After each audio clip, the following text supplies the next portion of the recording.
Sir, actually my exams were going on. Fine. Okay.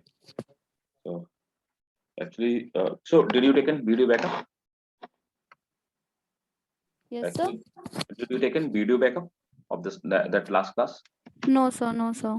Please go through with it because we are going through with cell cycle, and it's very important for you. And in last class we did cell cycle, even we did mitosis. So today we are going to start with the meiosis. Okay, sir. So in meiosis, the prophase is the longer one. Prophase have certain subphases. So in meiosis prophase, look, this is entire meiosis prophase. So in meiosis prophase is very longer phase. So there are certain subphases in meiosis. First in prophase. So let me write it down the. Excuse me, sir. Yes. So which chapter is going on? We are doing chapter number 10. We did chapter 8, then we will do 10, then we will do the 9th. Actually, Okay, this is sir. the actual sequence, but in NCERT, it's like first it's a cell structure and unit as a unit of life, and the second chapter is biomolecule. So Yes, sir. biomolecule is actually that is the biochemistry part. So first, the cell biology do not include biomolecule actually in general in the biology. So we are following the actual sequence of the biology. So in actual sequence of the biology, it should be the first cell structure, and the second it should be cell cycle. Then we will do the biomolecule, right? Okay, sir. Fine. So look, meiosis we have already studied. Before starting, I want to give you an idea what is the meiosis actually. So meiosis, let me tell you first meiosis, then I'll start. So in meiosis, last class में हम लोगों ने वैसे discuss कर लिया था। मैं एक बार फिर से आप यह बता देता हूँ क्योंकि आप लास्ट क्लास में नहीं थे। वैसे तो लास्ट क्लास में हम लोगों ने ये स्लाइड एक बार डिस्कस कर ली थी, ये मैं बाद में लिख पाऊंगा, पहले मैं आपको समझा देता हूँ। समझिए, मियोसिस को हम लोग रिडक्शनल डिवीजन बोलते हैं क्योंकि यहाँ पे नंबर ऑफ क्रोमोसोम जो होते हैं वो रिड्यूस हो जाते हैं या आधे हो जाते हैं। ठीक है, देखिए यहाँ पर क्या है कि मियोसिस में सबसे पहले नॉर्मल जो सेल होती है, नॉर्मल सेल की जो स्टेज उसको हम इंटरफेज ही कहते हैं। इंटरफेज वो से फेज होती है जिसमें सेल अपने आप को डिवाइड करने के लिए प्रिपेयर। अब मियोसिस में सबसे पहले आती है प्रोफेज 1। जब प्रोफेज 1 आती है तो यहाँ पर प्रोफेज 1 में क्रोमोसोम 2 पेयर क्रोमोसोम के है ना, every chromosome. So we have discussed last class that this is a chromosome and a single arm like this single pair, this part is called chromatid. So every chromatid have every chromosome have two chromatid. Sorry, every chromosome have two chromatid, means a pair of chromatid. So here what happened, two chromosome pair arrange over here, and again in prophase इसमें क्या होता है कि prophase में जो nuclear envelope होता है ये डिसॉल्व होने लगता है। तो यहाँ पर चाहे हम ये बोलें कि ये क्रोमेटिड का टेट्रावैलेंट है और चाहे बोले क्रोमोसोम के पेयर है, तो दो क्रोमोसोम के पेयर मतलब 4 क्रोमेटिड है ना, यहाँ पे एक साथ एक दूसरे के साथ में होते हैं, तो ये इनको हम बाईवैलेंट बोलते हैं। तो दो दो क्रोमोसोम यहाँ पे इकट्ठा हो जाते हैं, न्यूक्लियर एनवेलप डिसॉल्व होने लगता है। सेंट्रोसोम जिसको हम बोलते हैं ये अपोजिट पोल पे मूव करना स्टार्ट कर देता है। मूव करने के बाद फिर क्या होता है, स्पिंडल फाइबर का फॉर्मेशन स्टार्ट होता है। मेटाफेज फर्स्ट में आकर के ये क्रोमेटिड आपस में एक दूसरे के साथ आ जाते हैं, क्रोमोसोम सॉरी एक दूसरे के साथ आ जाते हैं, मेटाफेजिक प्लेट पे इक्वेटर पे आ जाते हैं। एनाफेज फर्स्ट में अपोजिट पोल पे जाने लगते हैं, तो क्रोमोसोम के पेयर जो होता है वो क्रोमोसोम अलग हो जाते हैं। फिर सेम यहाँ पर आप देखेंगे कि दो दो क्रोमोसोम होते हैं। अब यहाँ पर बाईवैलेंट नहीं है, यहाँ पर सिंगल क्रोमोसोम। अगेन ये क्रोमोसोम क्या होते हैं कि फिर से वही सेम चीज स्टार्ट होती है प्रोफेज वाली। तो यहाँ पर न्यूक्लियर एनवेलप ऑलरेडी मौजूद है ही नहीं, तो कई बार क्या होता है कि प्रोफेज मिस हो जाती है, डायरेक्टली मेटाफेज स्टार्ट हो जाती है, बट समटाइम प्रोफेज सेकंड भी होती है। अब यहाँ पर क्या होता है कि अगेन ये सेंट्रोसोम, अब देखो एक एक सेंट्रोसोम था, ये डिवाइड करते हैं, दो हो जाते हैं, ऑपोजिट पोल पे मूव करना स्टार्ट कर जाते हैं, ऑपोजिट फिर वही इक्वेटोरियल प्लेट पे अरेंज हो जाते हैं, ऑपोजिट पोल पे चले जाते हैं और एक से 4 सेल बन जाती है। तो यहाँ पर मियोसिस में क्या होता है कि there is one diploid cell, है ना। तो यहाँ पर एक डिप्लॉइड सेल जिसको कि आपने मदर सेल बोला, उससे 4 हैप्लॉइड सेल का फॉर्मेशन हो जाता है। ठीक है, तो यहाँ पर आप देखेंगे डिप्लॉइड से हैप्लॉइड सेल का फॉर्मेशन हो रहा है। मतलब नंबर ऑफ क्रोमोसोम रिड्यूस हो रहे हैं, इसीलिए मियोसिस को हम लोग क्या कहते हैं, इसको बोलते हैं रिडक्शनल डिवीजन। लेकिन यहां पर क्या है, बात यहीं पे खत्म नहीं होती है, या मियोसिस की सिर्फ पिक्युलरिटी यही नहीं है कि एक डिप्लॉइड सेल से 4 हैप्लॉइड सेल का फॉर्मेशन होता है, बल्कि एक्चुअली क्या होता है कि यहाँ पर मियोसिस में जो प्रोफेज होती है, ये प्रोफेज बहुत लंबी फेज होती है, और इस प्रोफेज को कई सारी सब फेज में डिवाइड किया जाता है। तो हम लोग इस मियोसिस प्रोफेज के पार्ट पढ़ेंगे। तो मैं आज पहले हम लोग क्या पढ़ेंगे, पहले हम लोग मियोसिस प्रोफेज के पार्ट पढ़ेंगे, फिर हम लोग मेटाफेज, एनाफेज, फिर पूरी मियोसिस की बात करेंगे, ठीक है ना? क्लियर, समझ आ रहा है आफिया? Yes, ठीक है, sir. अब देखो, तो मियोसिस का मैंने बोला कि जो प्रोफेज होती है, प्रोफेज के कई सारे पार्ट, फर्दर प्रोफेज को हमने इतने सारे पार्ट में डिवाइड किया, लेप्टोटीन, जाइगोटीन, पैकेटीन, डिप्लोटीन और डाइकिनेसिस, तो कुल मिलाकर के 5 पार्ट है, तो इसको हमने 5 स्टेजेस में डिवाइड किया।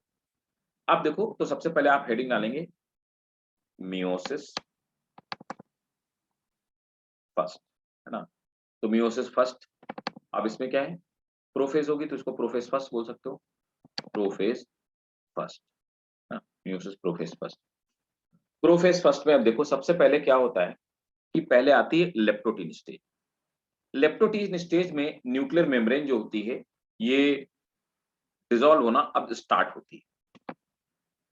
रेप्लिकेटेड क्रोमोसोम कंडेंस, तो क्रोमोसोम क्या करते हैं, कंडेंस होना स्टार्ट करते हैं, मतलब कॉन्ट्रैक्ट होना स्टार्ट करते हैं। जाइगोटीन स्टेज में क्या होता है कि दो दो क्रोमोसोम आपस में पेयर में आ जाते हैं, और हमने दो क्रोमोसोम के पेयर को क्या बोला, बाईवेलेंट बोला। बाईवेलेंट आपस में साथ में आ जाते हैं। जब दो दो पेयर क्रोमोसोम के साथ में आ जाते हैं, तो कहीं कहीं कुछ पॉइंट पे क्रोमोसोम एक दूसरे के साथ चिपक जाते हैं, मतलब क्रोमेटिड एक दूसरे के साथ चिपक जाते हैं। तो ये क्रोमेटिड जो आर्म्स है, ये एक दूसरे के साथ चिपक जाते हैं। इसको हम लोग क्या बोलते हैं, साइनेप्सिस बोलते हैं, है ना? इस प्रोसेस को, दोनों के चिपकने को साइनेप्सिस बोलते हैं। और ये जो स्ट्रक्चर बनता है, इसको हम लोग क्या बोलते हैं, साइनेप्टोनिमल कॉम्प्लेक्स कहते हैं। तो साइनेप्टोनिमल कॉम्प्लेक्स का फॉर्मेशन, इसमें बात क्या होता है, बाईवेलेंट जो होता है, ये आपस में एक दूसरे को क्या करते हैं, आर्म्स को एक्सचेंज करने का काम करते हैं, ठीक है?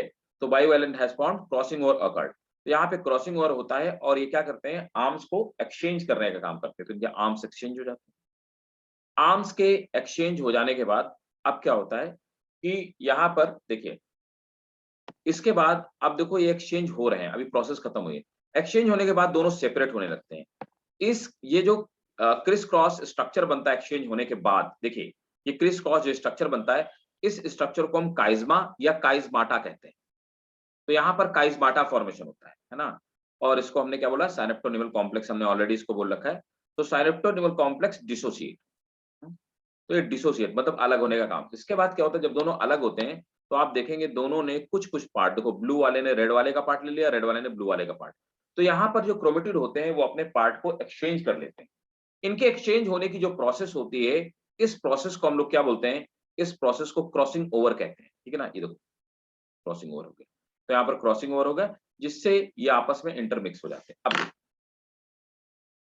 किसी एक पेरेंट के, मेरी बात को बहुत ध्यान समझना, किसी भी एक पेरेंट के सभी बच्चे एक जैसे क्यों नहीं दिखते हैं? अगर उस किसी भी पेरेंट के 4 बच्चे हैं, भाई बहन है, ये सब भाई हैं, सब बहनें हैं, तो चारों एक जैसे इसलिए नहीं दिखते क्योंकि पेरेंट्स में जब गैमीट का फॉर्मेशन हो रहा होता है, तो गैमीट के फॉर्मेशन के टाइम पे प्रोफेज, मियोसिस की प्रोफेज में, प्रोफेज फर्स्ट में क्या होता है, क्रॉसिंग ओवर हो जाती है।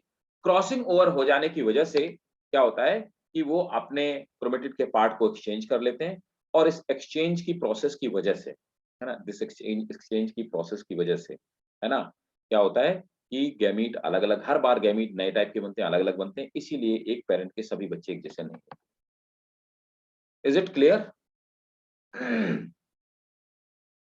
ईबा, समझ में आया? Yes sir. ठीक है, आफिया समझ आया, क्लियर है?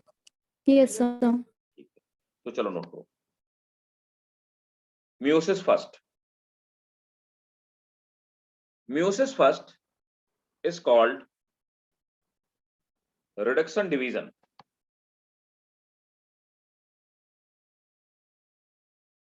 Meiosis first is called reduction division because at this stage,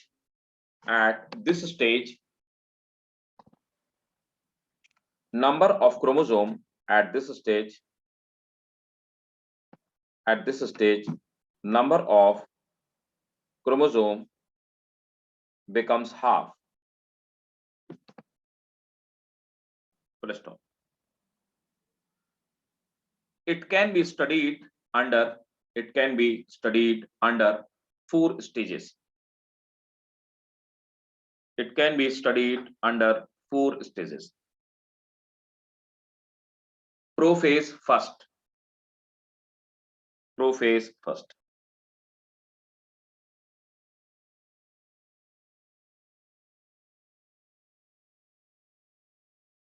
It is more complicated and prolonged stage. It is more complicated and prolonged stage as compared to mitosis.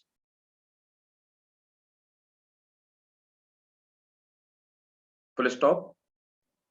It is further divided into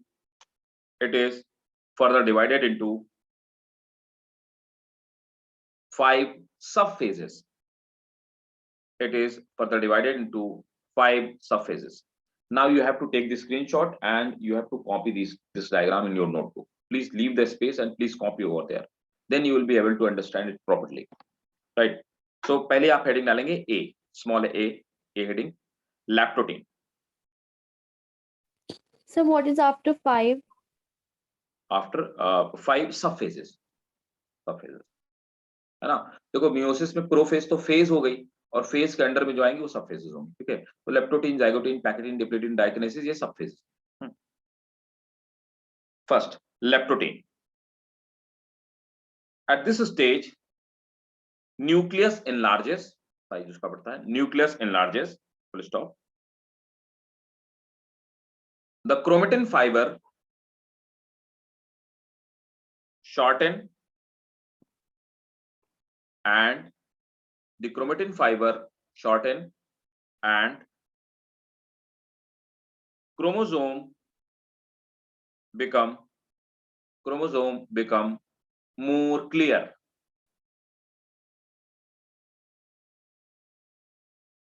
Full stop. Next, the centriole pair starts moving. देखो यहाँ पे centriole था ना, यहाँ पे ये centriole था, ये सेंट्रियोल था. Centriole pair starts moving to opposite pole.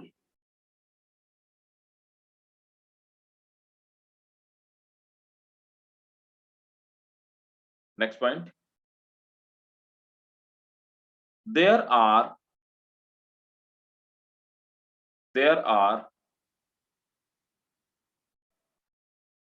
homologous chromosome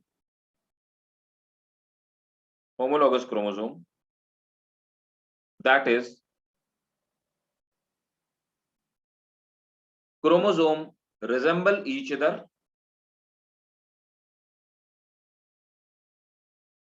Chromosome resemble each other in shape and size.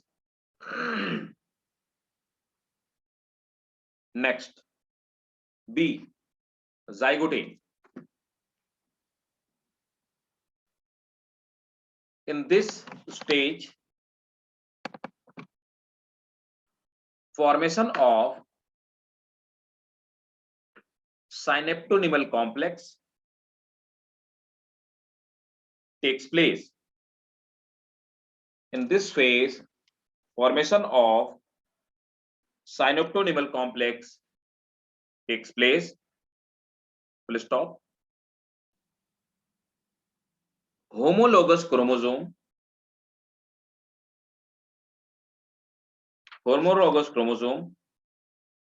attaches at some point. Homologous chromosome attaches at some point, and the process is called synapsis.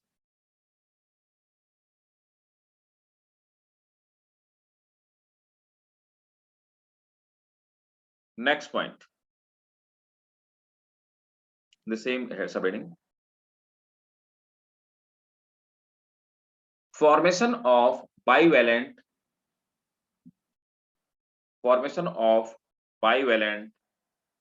takes place before formation of bivalent takes place before synapses. C. Packaging.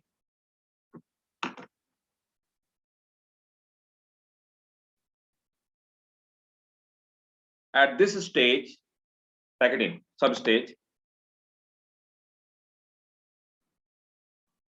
the chromatids of homologous chromosomes. At this stage, the chromatids of homologous chromosome exchange their arms,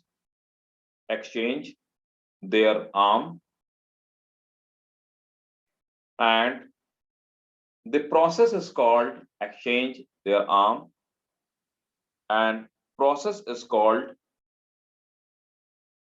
crossing over.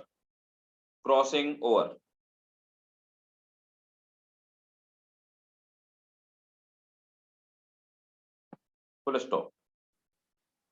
Exchange of, next point is, exchange takes place between non-sister chromatid.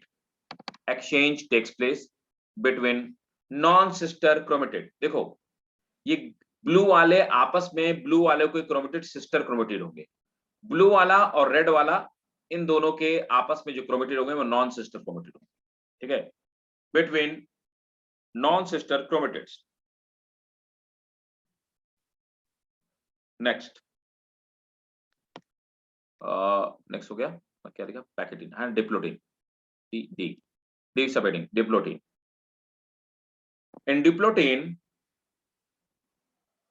diplotin, the homologous chromosome separate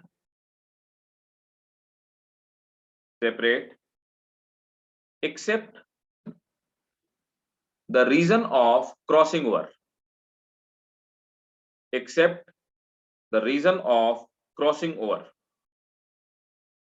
Full stop. So please repeat. In this stage, the homologous chromosome separate except in the region of crossing over.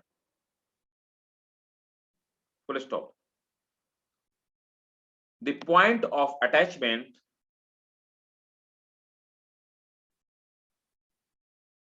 between homologous chromosome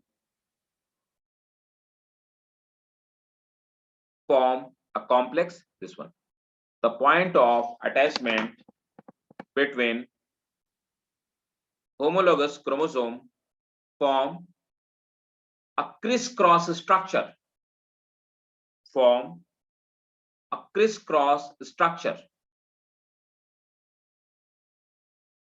This is called chiasmata.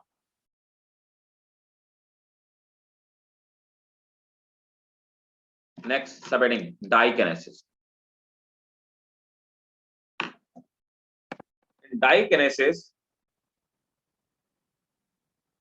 In dikinesis,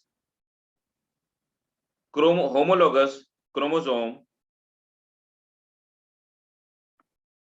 separate from each other.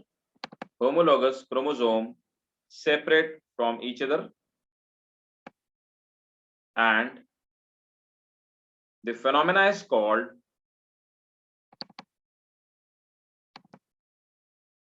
terminalization.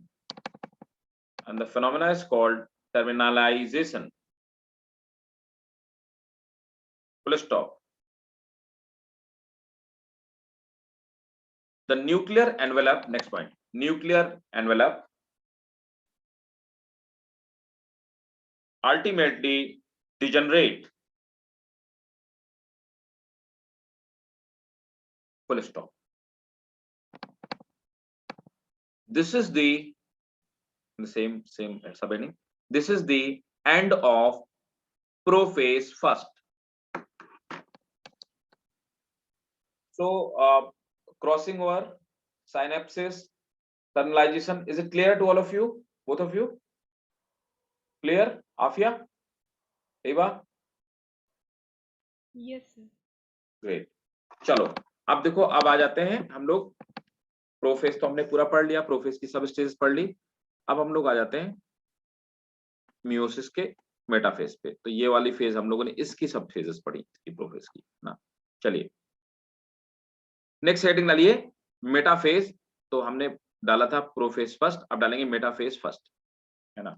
तो first heading थी prophase first, second heading है metaphase first. In metaphase first,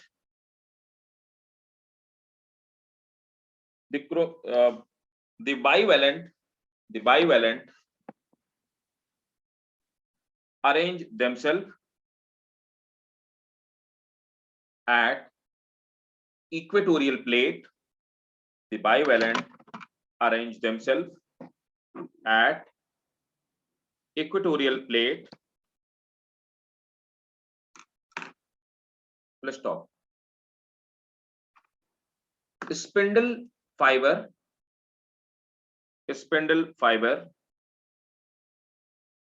attaches to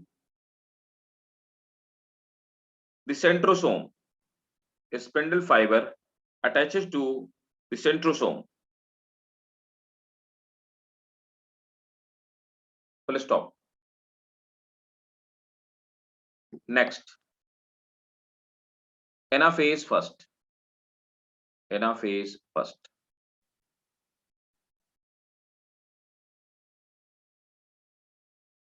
Anaphase first. अब इसमें heading डालिए। In anaphase first,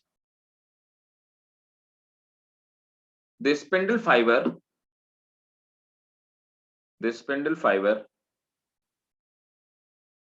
separate or pull. The spindle fiber separate or they pull chromosomes towards opposite pole, and this process is called disjunction. This process is called disjunction. अब देखो यहां पर मैं एक चीज आपको बताना चाहता हूं। देखो यहां पर क्या होता है कि आपने अभी देखा कि एग्जाम्पल के तौर पे यहाँ पे बाईवेलेंट थे। तो बाईवेलेंट का मतलब क्या हुआ कि एक क्रोमोसोम ये हो गया, है ना। तो ये एक क्रोमोसोम का सेंट्रोमियर हो गया, है ना। दूसरा वाला आप देख रहे हैं कि दोनों नॉन होमोलोगस है, होमोलोगस है नॉन होमोलोगस, ठीक है। मैं आपको और क्लियरली बताता हूँ, कहीं पे भी कंफ्यूजन है 1%। देखो अब यहाँ पर क्या है कि यहाँ पर एक स्पिंडल फाइबर यहाँ पे अटैच है, एक स्पिंडल फाइबर यहाँ पे अटैच है। तो ये दोनों अभी तक यहाँ से इंटरकनेक्टेड थे, आपस में इंटरकनेक्टेड थे। अब ये इसको इधर की तरफ खींचेगा और यहाँ से इधर की तरफ खींचेगा। तो अभी हम इस स्ट्रक्चर को बाईवेलेंट कह रहे थे, bivalent.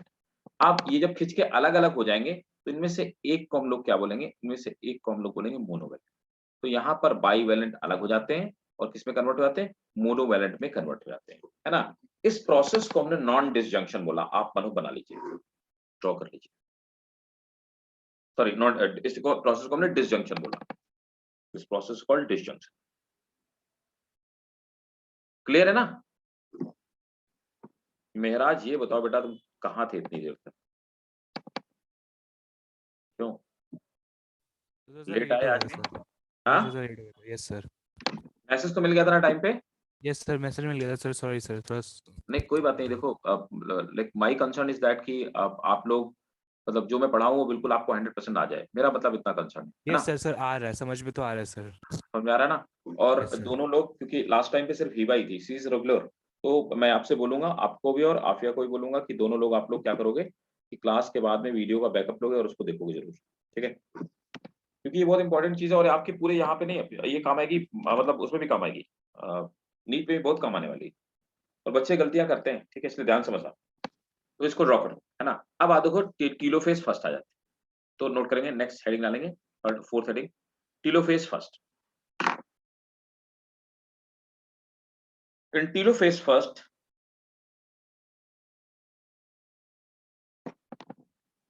the nucleus the chromosome arrange themselves into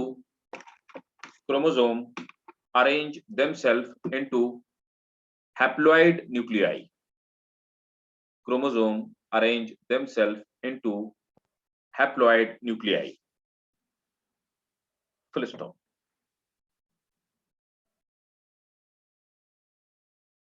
Nucleolus reappear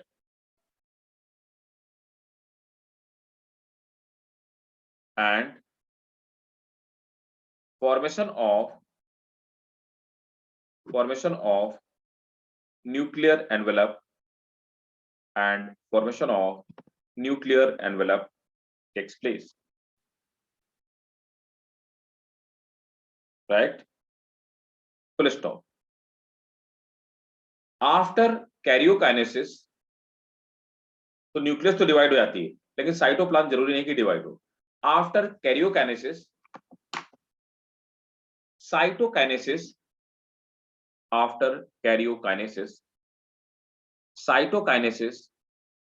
may or may not take place.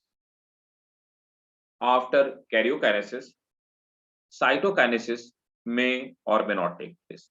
तो यहाँ पे जरूरी नहीं कि साइटोकाइनेसिस मतलब साइटोप्लाज्म डिवाइड हो, कई बार सिर्फ न्यूक्लियस ही डिवाइड हो जाती है, प्रोटोप्लाज्म डिवाइड नहीं होता। ठीक है, फुल स्टॉप। अब राइट, अब नेक्स्ट नोट करेंगे प्रोफेज सेकंड, है ना, मतलब मियोसिस सेकंड। तो मियोसिस दो फेज में, मैंने आपको बताया कि मियोसिस दो पार्ट में होती है। तो ऊपर वाला जो पार्ट है वो मियोसिस फर्स्ट है और ये वाला पार्ट है ना, so this is meiosis first, है ना। ये तो हो गया रिडक्शनल डिवीजन, क्योंकि आप देखो यहाँ पर ये डिप्लॉयड सेल थी, ये जो आपकी सेल थी ये डिप्लॉयड सेल थी, और यहाँ पर ये जो दो सेल्स बनी ये दोनों हैप्लॉयड सेल। तो यहाँ पे नंबर ऑफ क्रोमोसोम आधे हो गए, तो इसको हम रिडक्शनल डिवीजन बोलते हैं। अब यहाँ पर नीचे वाला जो ये वाला पार्ट इसके आगे होगा, इसके आगे जो प्रोसेस होगी दैट इज मियोसिस सेकंड। और मियोसिस सेकंड में और माइटोसिस में कोई डिफरेंस नहीं, ये प्रोसेस बिल्कुल माइटोसिस की तरह होती है। नोट करिए, meiosis second,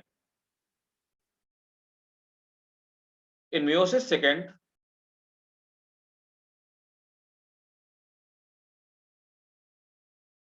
the process is similar to mitosis. The process is similar to mitosis. Full stop. In this division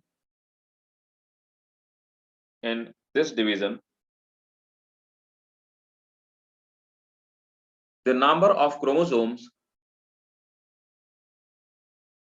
are equally distributed. Full stop. Prophase second. In prophase second,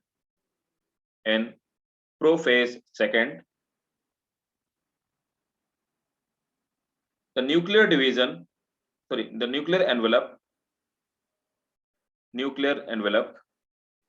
disappear and centrosome starts moving to opposite pole. Full stop. Metaphase second. Here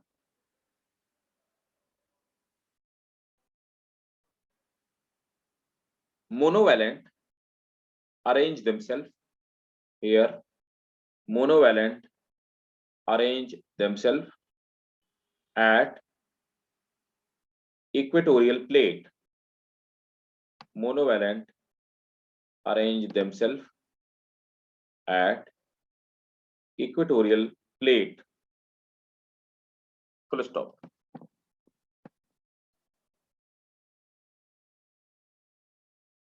each chromosome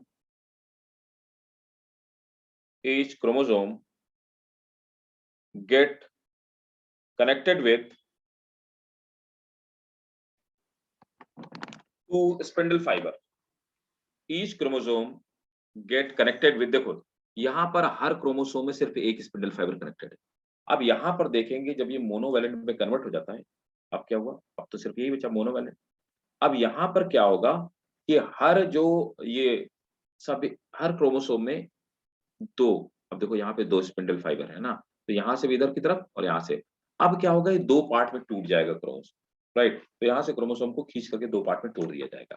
तो यहाँ पे monovalent, यहाँ पे देखो हर chromosome सिर्फ एक spindle fibre से connected था सेंट्रोमियर, और यहाँ पे सेंट्रोमियर जो दो स्पिंडल फाइबर से कनेक्टेड है, यही डिफरेंस है। Hear each chromosome connected with two spindle fibre, full stop. The centromere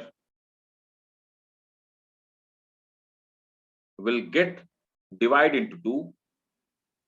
The centromere will get divided into two due to it n(() second. n(() second. The centromere of each chromosome, the centromere of each chromosome divide into two, full stop. Two chromatids separate, two chromatid separate from each other. Now they are called daughter chromosomes. Now they are called daughter chromosomes. Full stop. Telophase second.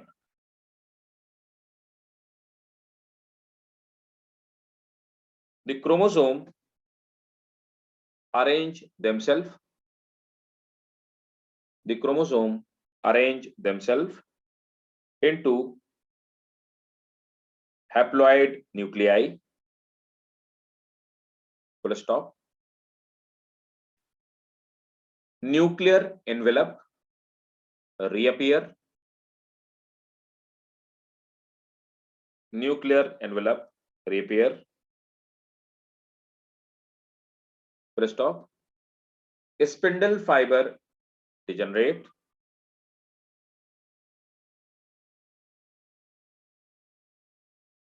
Full stop. अब अगली heading डालो cytokinesis. Means अब तो nucleus divide हो गई, अब cytokinesis भी होगी। तो मियोसिस फर्स्ट में यहां पर मैंने आपको बताया कि साइटोकाइनेसिस नहीं होती है, लेकिन मियोसिस सेकंड में साइटोकाइनेसिस होती है। Cytokinesis, the cytokinesis can be successive or simultaneous. cytokinesis can be successive or simultaneous। तो साइमल्टेनियस वाले में क्या होगा, सिंपल। सक्सेसिव मतलब पहले कैरियोकाइनेसिस, पहले कैरियोकाइनेसिस हुई, फिर साइटोकाइनेसिस हुई, मतलब पहले टीलोफेज कंप्लीट हो गई, फिर साइटोकाइनेसिस हुई। और साइमल्टेनियस में दोनों साथ साथ, नोट कर लो। In successive type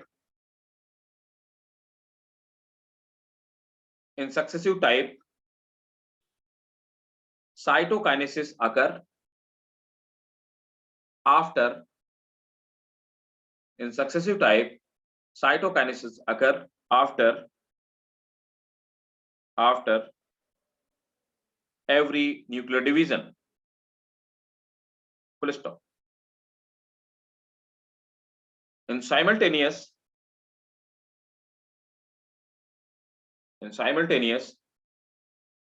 cytokinesis takes place at the end of at the end of every nuclear division. ठीक है, तो साइमल्टेनियस में जब चारों डिवाइड कर जाएंगे है ना, तो साइटोकाइनेसिस हो जाएगी। और इसमें सक्सेसिव वाले में पहले यहाँ पे कैरियोकाइनेसिस हुई, फिर साइटोकाइनेसिस, फिर कैरियोकाइनेसिस, फिर साइटोकाइनेसिस, यही फर्क है। क्लियर है भाई? क्लियर है क्या Meraj? Clear? Yes sir clear है। अच्छा Hiba, all clear? Yes, sir. तो चलो फिर इसी बात पे तुम लोग मुझे एक बात बताओ कि what is the significance of meiosis. ये क्वेश्चन आपसे पूछा सकता है, what is the significance of meiosis?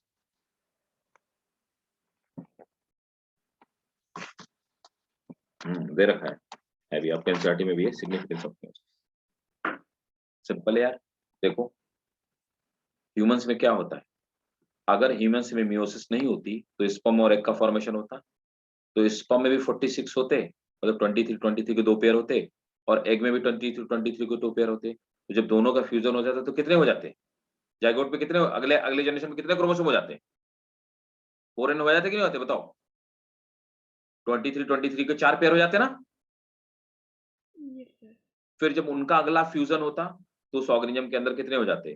23 के 8 पेयर हो जाते, फिर 16 हो जाते, फिर 64। इस तरह से अगर मियोसिस नहीं होती तो क्रोमोसोम के नंबर बढ़ते जाते और इंसान धीरे धीरे जाइंट साइज का होता जाता है ना, उसका साइज बढ़ता जाता धीरे धीरे। तो ऐसा ना होने पाए, हर जनरेशन में हमारे अंदर 23, हमारे बच्चों के अंदर 23 होंगे, उनके बच्चों के अंदर 23 होंगे, हमारे पेरेंट्स के अंदर भी 23 होंगे। तो हर जनरेशन में क्रोमोसोम के नंबर इक्वल बने रहें, इसके लिए मियोसिस बहुत जरूरी है ना। नोट करो, हेडिंग डालेंगे significance of meiosis. Significance of meiosis क्या इंपॉर्टेंस है, अब इसको पॉइंट्स के फॉर्म में लिखना। First point, formation of gamete,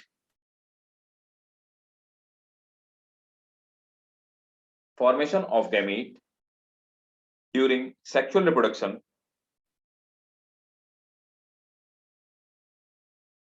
takes place through meiosis. Formation of gamete during sexual reproduction takes place through meiosis. Next, the genetic information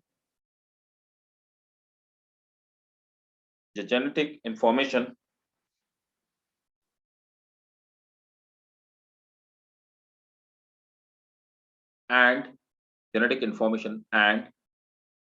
the number of chromosome, genetic information and the number of chromosome is maintained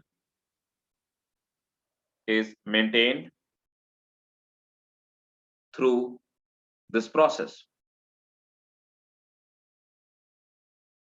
Next point, crossing over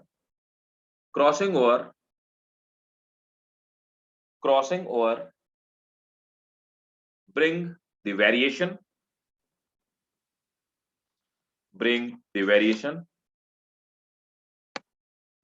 which is important for evolution. ठीक भाई, तो ये हमारा ये वाला chapter complete हो गया। Clear है? देखो एक बार, इस पूरे चैप्टर में कहीं पे कोई डाउट हो तो वेरी इजी, पूरे चैप्टर में कहीं पे कोई डाउट हो तो पूछिए, बताओ भाई लोगों, बोलो। महराज और हिबा दोनों लोग बताओ। यस सर क्लियर है सर, क्लियर है क्लियर है? अच्छा ठीक है, सर। नहीं सर। ओके ठीक। तो अब हम लोग नेक्स्ट चैप्टर जो स्टार्ट करेंगे, तो देखो पहले हम लोगों ने पढ़ा सेल स्ट्रक्चर, और अब हम लोग जो नेक्स्ट चैप्टर स्टार्ट करेंगे वो चैप्टर स्टार्ट करेंगे बायोमोलिक्यूल, है ना। ठीक है, बायोमोलिक्यूल स्टार्ट किया जाए। इसमें आपके जिसके भी स्कूल में नेक्स्ट एग्जाम में ये सेल बायोलॉजी लगी हुई है, तो आप ये मान के चलो कि मियोसिस लॉन्ग आंसर्स में पूछा जाएगा जिसके मेरे। अच्छा, सेकंड टर्म तुम लोगों का क्या रिटन है कि ये वाला है एमसीक्यू है? सर सेकंड टर्म सब्जेक्टिव है। सब्जेक्टिव है ना? सेकंड टर्म में Yes, क्या sir. क्या आ रहा है, सिलेबस क्या क्या है? तो सेकंड टर्म सर मेरा तो सर बायोमोलिक्यूल्स आ चुका है सर फर्स्ट टर्म में। अच्छा, फर्स्ट टर्म में आ चुका है, ओके। और ये भी दोनों पूछ चुके हैं, स्ट्रक्चर ये वाला, सेल साइकिल वाला। सर सेल बायोलॉजी सर हो गया है सर, सेल साइकिल हमारा तो डिलीट कर दिया चैप्टर। अच्छा, डिलीट कर दिया, okay yes sir. Fine. Hiba, आपका क्या है सेकंड टर्म?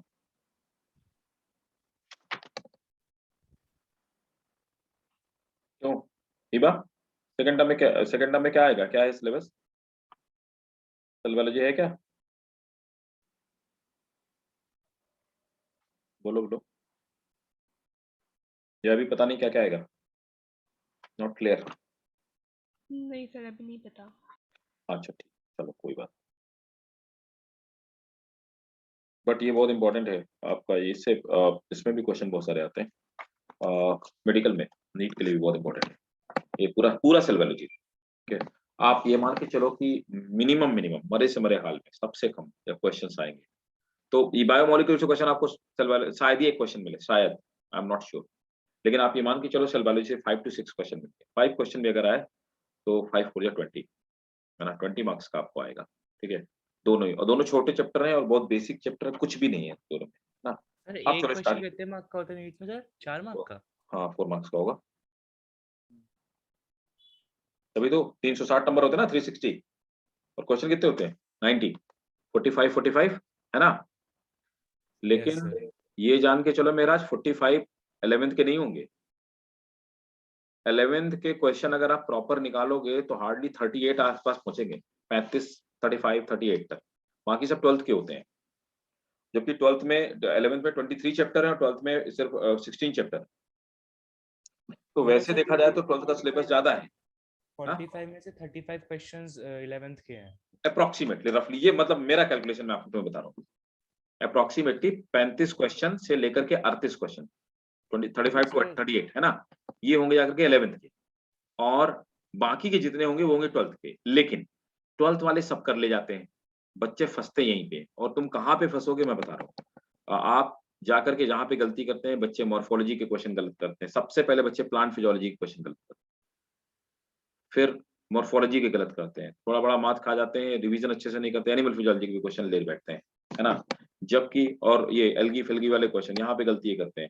जबकि एक्चुअल में क्या है कि 12th वाला सिलेबस ज्यादा ट्रिकी है, तो यहाँ पर जेनेटिक्स में लोग क्वेश्चन से गलती होती है। लेकिन बाकी 12th पढ़ा होता है रिसेंटली, तो इसलिए बच्चे 12th में उतना फंसते नहीं है, 11th में ज्यादा फंस जाते हैं। तभी मैं आपसे और बार सर बार कहता हूँ इसका टोटल मार्क्स कितना होता है बायो का? 360 हुआ ना, आधा तो यही ना, 45 Yes. 45 45 प्लस 45 है ना, 90 हो गए, है ना। 90 into 4 360, 360 वेटेज है। Okay sir. देखो बायोलॉजी सिलेक्शन रोकती नहीं किसी को, ये मेरी बात याद रखना। आपको सिलेक्शन दिलवाएगी फिजिक्स, ठीक है, आपको गवर्नमेंट कॉलेज दिलवाएगी बायोलॉजी। 85 प्लस करना कोई बड़ी बात, मजा मतलब देयर इज नो वंडर, कोई बड़ी बात। और बिलीव ऑन मी, आप 85 के ऊपर इधर निकल गए, 85 प्लस आपने अगर खींच दिया तो यकीन मानिए आपको गवर्नमेंट कॉलेज मिलता है। और गवर्नमेंट कॉलेज का मतलब होता है कि पूरा एमबीबीएस 35 लाख रुपए में हो जाएगा, जो कि प्राइवेट कॉलेज में करीब 1.5 करोड़ के आसपास। तो अगर आपने गवर्नमेंट कॉलेज आपने ले लिया, तो आप देखिए कि आपने ऑलरेडी अपनी फैमिली का, अपने घर का, अपने पेरेंट्स का कितना पैसा बचा लिया। 1 करोड़ से ऊपर तो पैसा, 1 करोड़ 15 लाख के आसपास तो आपने अपने पेरेंट्स का तभी बचा लिया जितना आपको गवर्नमेंट कॉलेज में। Number of government college are increasing. Sir आपकी आवाज कट के आ रही कट के आ रही है? नेट तो यार सही चल रहा। अभी आ रही है? है। यस सर अब सही है। नेट तो भाई साहब जियो फाइबर लगवा रखा अपन, एकदम जबरदस्त आता है। ठीक है, चलिए तो स्टार्ट करते हैं। बायोमोलिक्यूल, तो पहले मुझे बताओ बायोमोलिक्यूल क्या होते हैं, कुछ बेसिक चीजें फिर बताऊं बायोमोलिक्यूल में। What are the biomolecules? Sir, organic molecules needed in the body for basic cellular activities. Okay,